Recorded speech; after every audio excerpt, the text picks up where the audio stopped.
Should the Oklahoma Sooners take the gloves off?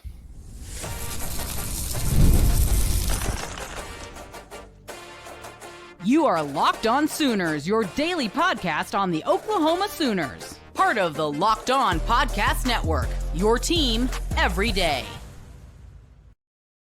What's up, Sooner Nation? Welcome to Locked On Sooners, and thank you for making Locked On Sooners your first listen every single day. Shout out to all the everydayers out there. Tune in and subscribe to the show wherever you get your podcasts. We're free on every podcast platform and on YouTube, so hit that subscribe button and that notification bell to let you know when new episodes drop. Part of the Locked On Podcast Network, your team every day. He's Jay Smith. I'm John Williams. The Oklahoma Sooners have been busy in the transfer portal, and there may be some Clemson targets coming available. We know of one that entered the portal on Wednesday, Trey Williams, defensive tackle. And I wonder if now is the time for Brent Venables to take the gloves off and go after some of these Clemson guys that are entering the transfer portal. Yeah, with the rumors of Wes Goodwin being potentially out as defensive coordinator, and now everybody on the Clemson board, I've seen like 4 or 5 screenshots go around that he's most likely going to end up at Oklahoma, which honestly, we talked about this a couple of times here on the show, John. It makes sense for Brent Venables to potentially bring him to Oklahoma as they work closely together there at Clemson. And when Clemson hit their ascension and started having those top 2 to top 5 defenses, it was Wes and Brent Venables working together. Now, Zach Alley was there as one of the graduate assistants, but Wes was there as his linebacker coach. So it makes sense to make that move. So if that's the case, as you just mentioned, should you take the gloves off and start going after the Clemson guys that are hitting the portal? I know Brent Venables had a little bit of a moratorium with that, and he really wasn't trying to rob Peter to pay Paul, I guess you could say, in his eyes, because to him, taking from Clemson is no different than what, happened when the last regime left here and left the cupboard bare. So at this point, we're 3 years removed, roughly 5% of the players that he recruited is still there, and none of them are probably in the portal. I think it's time to go ahead and take the gloves off. Yeah, so Trey Williams is the name that comes up because he entered the portal on Wednesday. Defensive tackle that was recruited by Brent Venables and Todd Bates back, I want to say, in the 2020 class. So spent several years under Brent Venables and Todd Bates. So there's a relationship there. But I think it goes bigger than that. It's like, hey, there's going to be some big time changes at Clemson, a defensive coordinator change. Who knows how many of these guys might enter the portal? And Brent Venables is at a point where he needs as much talent as he possibly can get on both sides of the ball. And whether it's Clemson or whether it's West Virginia, he just needs to find players. And if there's a player out there that he thinks that can help them, then he needs to go get him. Trey Williams, I mean, this is a guy that he had 303 snaps this year as a rotational defensive tackle, had 2 sacks in the college football playoff loss to Texas. Listen, that Clemson defense was solid. I won't say it was great. It had some good numbers against the ACC, struggled in the ACC championship game against SMU, even though they won, still a bit of a struggle. And then they struggled against Texas as well. But you bring a guy, he'd be coming as a grad transfer. He's got a lot of snaps under his belt, a lot of experience at the collegiate level, kind of just slides right into that Dejon Terry role of being that veteran voice in the room, along with Dominic Williams, to help bring along these young guys that they've got on the roster. Yeah, and you're going to need another big body to rotate in there. You still got a lot of young guys going to get the weight up. I mean, this past class, we brought in, Trent Wilson. So for the most part, you still got all the young backlog guys that you've had over the last 2 classes, which is really good. Getting experience, and you're ready with that. But you're still going to need another big 310, 20-pound defensive lineman. And with Trey being at 6'2", roughly 315, that's another, like you said, Dejon Terry type. Now, you still need to go get yourself another 330 guy to plug in there as well. But I do like the idea of bringing him as a rotational piece. He could rotate very well with Jaden Jackson, David Stone, and Dominic Williams. I mean, I think Marcus Strong is going to start seeing a little bit more play as he's gotten a lot bigger and stronger. So I totally get it. I'm with you there. At this point, if Wes does end up coming and there's players that do want to follow him, yeah, he needs to go ahead and bring those players with him. Now, we'll talk more about portal needs, where Oklahoma stands, coming up in the next segment. We'll also talk about the potential of a guy like Michael Fasusi playing in year 1 as he's standing out at the Under Armour Next All-American game right now. But with Clemson going through all these staff shifts, we're going to see more portal entries from that roster. And given that maybe Clemson's going to be out there looking for a big name defensive coordinator, you might see more trickling effects of that. Like, say they go after a guy from the SEC and they bring him to be their new DC. Well, you might start seeing some players off that roster into the portal and want to seek new homes. So it's time to be like, you got to be aggressive and you got to go and you got to continue to add talent. Now, I don't think Oklahoma needs a defensive tackle. I think they're really, really good at defensive tackle and they're stacked. But as we saw with the wide receiver group this year, you cannot have enough depth. You thought you were locked and loaded at wide receiver, and for whatever reason, you could not keep a wide receiver healthy. You just couldn't. Yeah, and losing 6 dudes. Yeah, not afford to just ignore the potential to add another strong depth piece to the roster.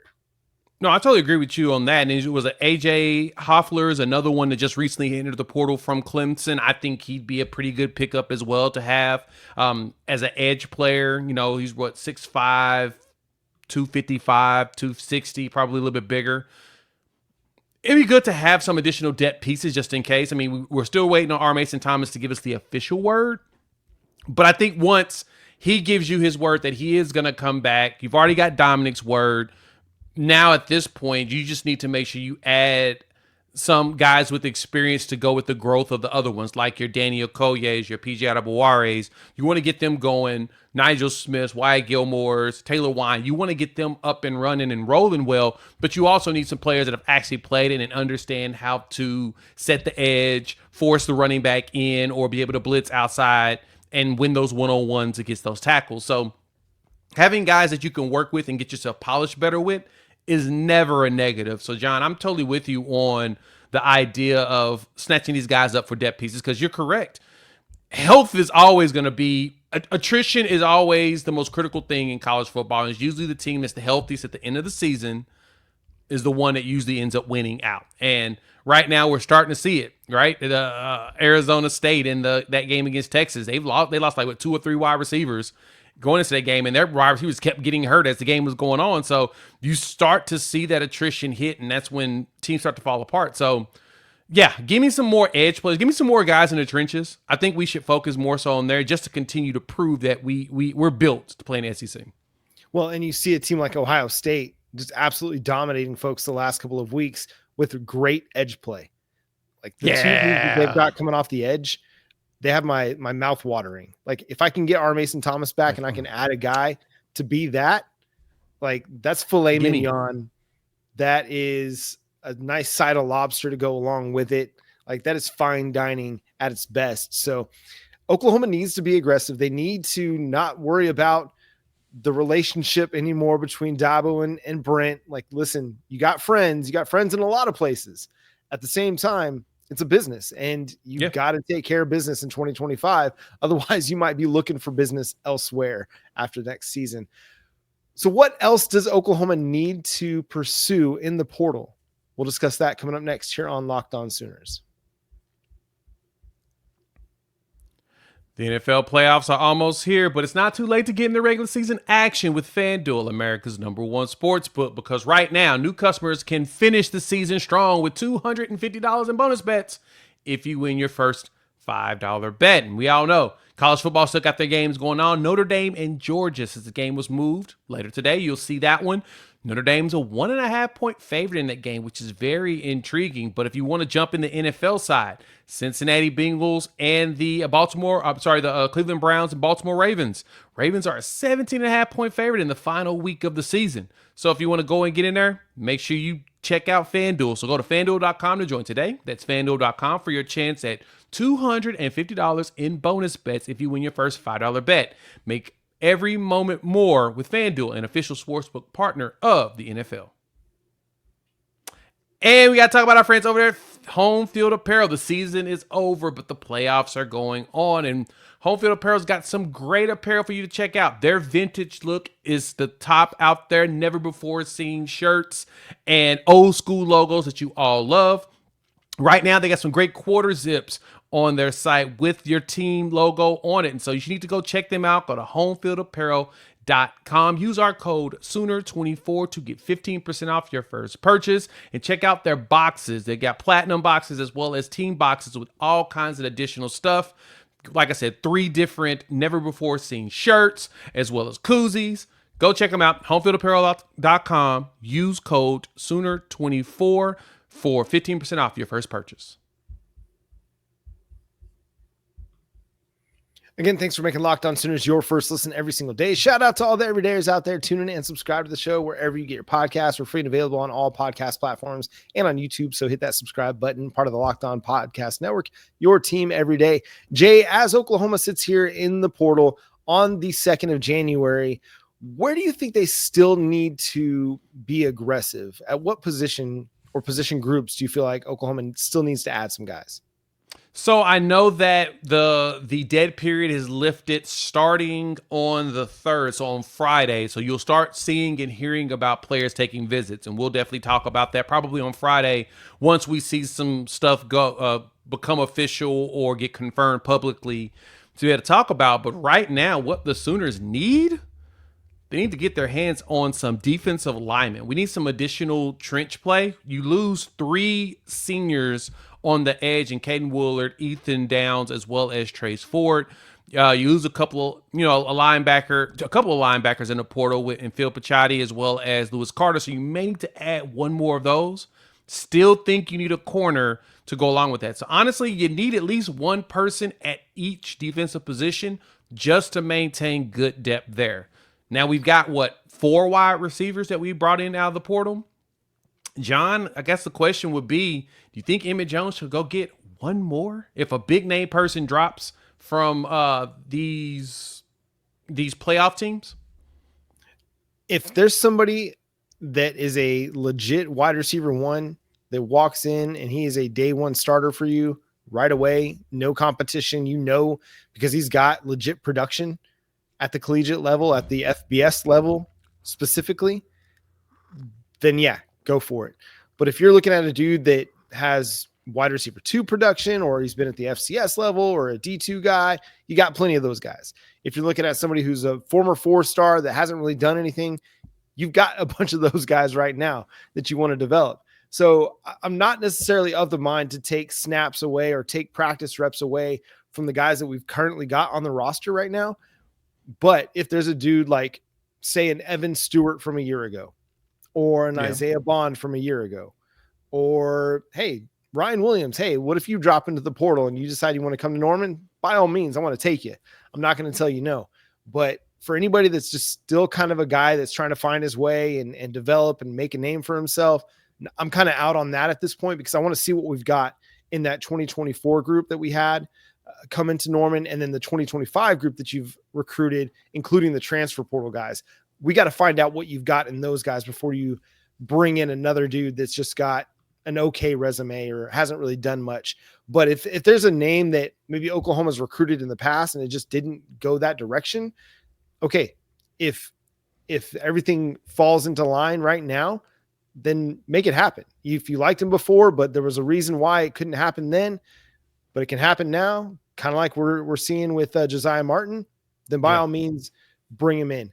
But I'm with you on edge, man. Like I said in the first segment, what I'm seeing out of Ohio State, what we saw out of South Carolina this year, dude, you've got to find another really good edge rusher. R. Mason Thomas was really, really good, especially at the end of games, but you didn't have a consistent enough pass rush for 4 quarters. A lot of times you were still relying on, hey, stop the run, get him into 3rd and long, and then just hope you can get enough rush. Too many times you were having to rely on the blitz and then just hope they kind of made a mistake. And you did get bailed out a lot of times by some inaccurate throws. We saw in the LSU game when Garrett Nussmeier was absolutely just rocket on. Yeah, there were no issues. The LSU Tigers offense had no issues moving the ball, especially in 3rd and long situations. So you need to find another pass rusher to be able to affect the quarterback, to go along with R. Mason Thomas. Love the potential we have in Adepoju Adebaware and Danny Okoye and Nigel Smith and Wyatt Gilmore. Love their potential. But again, I need a bona fide. I need a dude that right now is looking at being a 3rd round pick because he's got 1 year of good production, trying to assert himself as a 1st round pick after 2025. So that's kind of where I'm leaning as the portal priority at this point is find me another bona fide edge that can create a nice bookend and two guys that can get off the line of scrimmage in a hurry, get in the backfield in a hurry, and just make life a living for opposing quarterbacks. No, I totally agree there. And the one thing we need a guy, because the good thing for us is I'd say with the player like a Danny Okoye or PJ Adebawore, they probably need no more than 2 years of tape to really go out there and do something. Heck, look at R. Mason Thomas. He has 1 year of tape and he's already moved up into the conversation. He's the top 50 pick right now if he decides to go to the draft. If he decided to go to the draft, he could be top 50, top 75, no problem whatsoever, right? Just depending on who's making the mock. But yes, that's exactly right. So all you need really is 1 good year of tape of going out there and just abusing. I mean, I would like to get 2 years out of both of them, no problem. Danny, I want 3. Give me next season and the next 2 after that, and then go to the pros. But we just got to make sure that they're at that point where, like I said, setting the edge as well as always being in position, which I think that they're both learning it properly. PJ's got to get healthy. That's been an issue we've seen with him or whatnot. So totally agree with you there. We do need a bona fide, someone that has already put up production, is ready to go back out there at the field and play. But when I'm looking at wide receiver, there's one wide receiver that hit the portal recently, Noah Thomas, the wide receiver from Texas A&M, 6'5", about 190.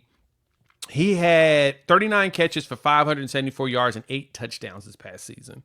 That, to me, feels like he's probably a bona fide number 1 if you get him out there with the John Mateer and run that offense that Ben Arbuckle we know is going to put out there. So, you could buckle up, get him out there, and boom, get yourself a whole bunch of yards going, because he's shown us, even though he's dealt with injuries his whole career, he's shown us this past season he's healthy and he can go do something. So I think maybe one more wide receiver will probably be looked at. So I'm not gonna say that's out of the realm of possibility. But I'm with you. The biggest thing I would like us to see is we've had 3 classes with Brent Venables, and I'm ready to see some of those players play. Like, we're seeing them on the D-line. We're seeing them on the O-line right now. The wide receivers are building there. The running back room is 100% our own guys, besides Sam Franklin, which is kind of surprising. I thought he was going to end up portaling, but he didn't. Looks like he's going to end up being around. So because of that, looks like that room's going to be really busy with Torrey Blaylock coming in next season as well. It's going to be an intense. We've got a solid foundation. Now we need to see the development and see the guys play. Yeah, and when I say you got to go get an edge, listen, if they like the development, if Miguel Chavis is sitting there looking at Danny Okoye and Adepoju Adebawore and looking at Wyatt Gilmore, Nigel Smith, and really liking where they're headed and the trajectory that they're on, I'm going to trust them, because we saw the same thing with R. Mason Thomas, right? Okay, so they went and got Caden Willard in the portal. Well, R. Mason Thomas actually stayed healthy, and he emerged this season. All it takes is just staying healthy sometimes for some of these guys to really break out. And if PJ can stay healthy all offseason and continue to develop and build his strength and build his pass rush repertoire, and Danny Okoye can continue to develop, then maybe they're ready to roll. And maybe you've got your bookend pass rushers with R. Mason Thomas and those guys, assuming R. Mason Thomas is coming back.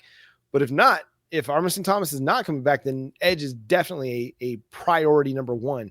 But I like the idea of a Noah Thomas, and consider the fact that Texas A&M's offense became a lot of the Marcel Reed option. The passing game really dropped off. A promising young quarterback in Marcel Reed, but not necessarily known for slinging it around. So if you like Noah Thomas and you're Emmett Jones and you're Ben Arbuckle and you're like, hey, there's my big body while I'm waiting on Jaden Gibson to get ready and be fully 100% healthy, Noah Thomas is my guy. We can add him to the offense right now, and he can be our bona fide number 1. So I think that's a really intriguing name to watch. We'll see if Oklahoma has any interest there. I imagine that they'll begin to have quite a few conversations with some guys that haven't been on the radar just yet, but are now going to be on the radar now that they're in the portal. Yeah. Gotta keep in mind that we still got playoff games, and 5 days after their games end, they have that portal window. So you're going to see a lot more players jumping in the portal. Good players. You may see some starters that they're going to move on from. You're going to see a lot more players hitting the portal over the next 2 weeks. So actually next 5 days, because we just had 2 big games. And then once Georgia and Notre Dame's done, the loser of that one, you're going to have 5 days of their players do as well. So keep your eyes open for that. Yep, it's going to be a lot to talk about still, even though it's the offseason for Oklahoma football. It's a big offseason for them as they try to retool and bounce back from 2024. Is there a true freshman that can help them? We'll discuss coming up next here on Locked On Sooners.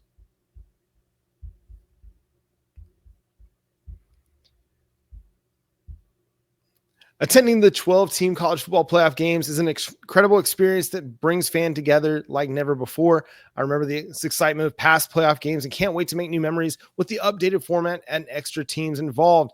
Game Time has a new feature called Game Time Picks that makes getting tickets for events even easier. It filters out the fluff to show you only incredible deals on great seats, so you don't have to waste time searching through thousands of tickets. Recently, I used Game Time Picks to find tickets for Nate Bargatze. Nate Bargatze is going to be coming through Oklahoma in October. We're going to go check him out up in Tulsa, and browsing through the deals was a breeze, and I found a great value for all kinds of seats around the venue. The Super Deal in particular stood out as the best value for the event. I love that I could see the seat views before buying and that the app shows the total cost up front with no surprise fees at checkout. Plus, the on-time ticket delivery and lowest price guarantee gave me complete peace of mind. So take the guesswork out of buying tickets with Game Time. Download the Game Time app, create an account, and use code LOCKEDONCollege for $20 off your first purchase. Terms apply. But again, create an account and redeem code LOCKEDONCOLLEGE for $20 off. Download Game Time today. Last-minute tickets, lowest price guaranteed over at Game Time.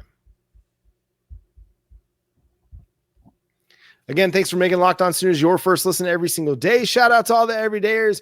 Jay, Michael Fasusi has been standing out at the Under Armour Next All-American game, and it just has me wondering, could he be that true freshman that stands out and earns a role on Bill Bedenbaugh's offensive line in 2025? Yeah, day one and day two, he ended up number 2 top performer there at the Under Armour Next All-American practices. And yeah, to me, he could be one of the shocking players that actually gets the opportunity to play a lot as a true freshman, maybe even fight his way in there as a starter. Now, we all know Bill Bedenbaugh does not start freshmen very often, but Anton Harrison did play a lot as a freshman. And if I'm correct, he actually had some opportunities. He actually started some games as a true freshman. And so if you come in there and you ball out, I know that Bill Bedenbaugh will give you that opportunity. And Michael Fasusi is one of those, man. He is that talented of a dude. Having him and then, of course, Ryan Fogier right there next to him. Man, Oklahoma's got a tackle that's going to be elite for at least the next 3 years. Yeah, and another name, Caden Green. Caden Green started for the Oklahoma Sooners as a true freshman. It took a few weeks into the regular season for that to start playing itself out. But if Michael Fasusi is able to build on what he's doing at the Under Armour next game and can come into Norman and just ball out and spring ball, then why not? Like, this dude's a 5-star for a reason. Now, the game changes going from playing at Louisville to coming to Oklahoma and playing the SEC. At the same time, he's a big-time talent, and you got to like his chances of being able to go in there and compete for a role. Given that you've got Logan Howland coming back, you brought in Luke Baklenko, you brought in Derek Simmons at offensive tackle. At this point, Jake Taylor, Jacob Sexton are still on the roster. He's going to have kind of an uphill climb to earning a starting role. At the same time, nothing is guaranteed, I think, for anybody out there. Like, even a Derek Simmons or a Luke Baklenko, you're two guys that have a lot of experience, yet the game changes when you come to Oklahoma. And you've got to reestablish yourself and re-earn your role. So everybody's got a role to earn. Nothing is guaranteed, I think, at offensive tackle this year. Yeah, that's a good thing about Bill Bedenbaugh is he's infamous for, like, he doesn't promise anybody starting. You don't. I can't guarantee you that.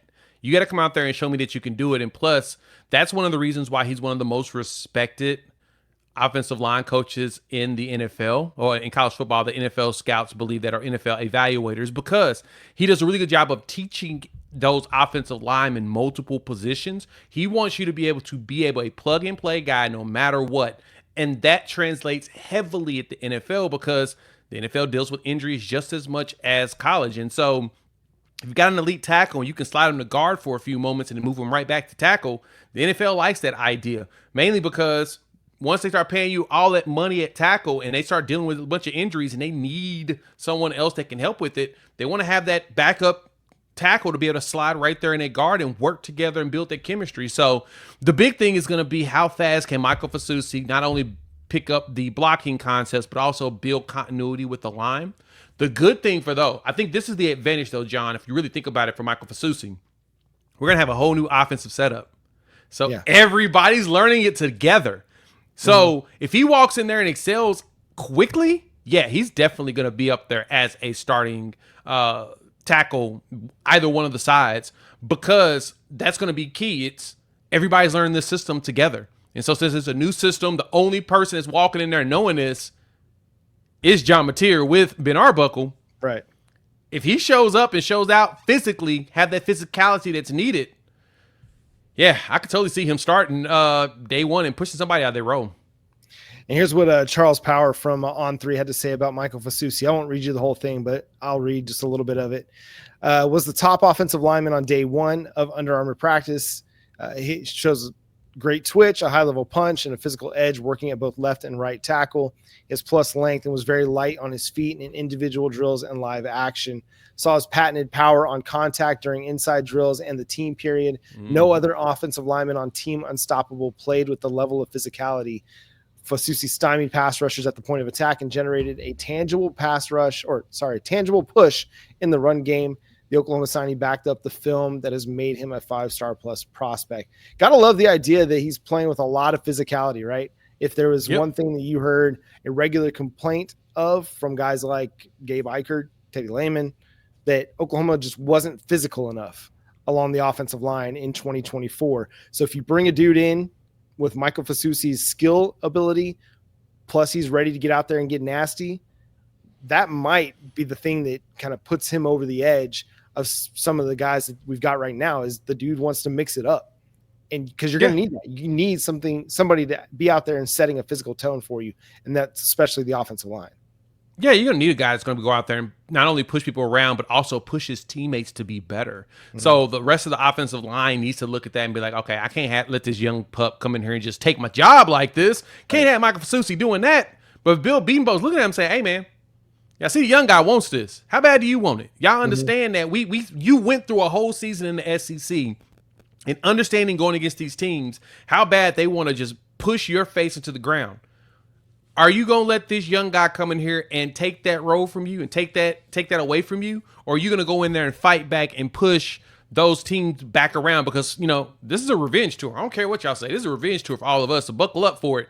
But that's what you want. You want a guy that's going to be able to push everybody else to want to be better and outdo each other. And I think Fasusi can do that, man. And I'm so glad that, Bill Bedenbaugh was able to land him. We know that there's a love and a bond there. And they know the potential that he has. And so because of that, I kind of expect him to – I don't expect him to start day one, but I do expect him to end up in a starting spot, at least in one of the non-con games this season. Yeah, and also let's not sleep on Ryan Foje, a top 10 offensive tackle in the class and a dude that I think has got every bit of NFL prospects as a guy like Michael Fasusi. And that's going to do it for today's episode of Locked On Sooners. Thanks so much for tuning in, being a part of the show. Subscribe to the show wherever you get your podcasts. We're free and available on all podcast platforms and on YouTube. So hit that subscribe button and that notification bell to let you know when new episodes drop. Follow Jay at Unfair Sports. You can check out his channel over on YouTube, Unfair Sports. Follow me at John9Williams. You can read my work covering the Sooners over at SoonersWire.com. But until next time, he's Jay Smith. I'm John Williams. We'll talk to you then. Boomer. Sooner.